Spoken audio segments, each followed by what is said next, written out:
इकबाल की जुबान बोल रही है कि हमने जंगें लड़ी, हमने पहाड़ों के कलेजे चीरे, हमने समंदरों में घोड़े डाल दिए, हमने तेरे दीन के लिए क्या क्या नहीं किया। बरसते तीरों में हमने नमाजें नहीं अदा की, हमने करबलाएं नहीं सजाई, हमने क्या कुछ नहीं किया, और आज हम जलील हैं। 56-57 इस्लामी मुल्क को जिल्लत और रुसवाई का आलम। तो इकबाल शिकवा गुनाह होता है। सफाए दहर से बातिल को मिटाया हमने, नौए इंसानी को गुलामी से छुड़ाया हमने, तेरे काबे को जबीनों से बसाया हमने, तेरे कुरान को सीनों से लगाया हमने।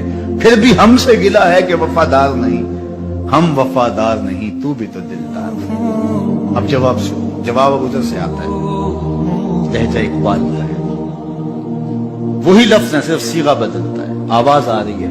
सफाए दहर से बातिल को मिटाया किसने, नौए इंसानी को गुलामी से छुड़ाया किसने, मेरे काबे को जबीनों से बसाया किसने, मेरे कुरान को सीनों से लगाया किसने।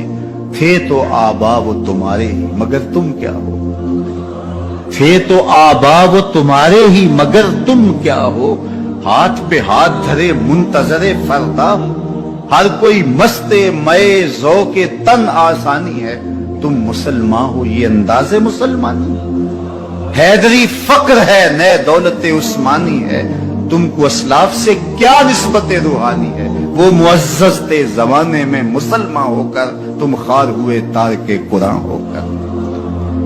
तुमने कुरान को छोड़ दिया हुआ है, अमलन छोड़ दिया हुआ है।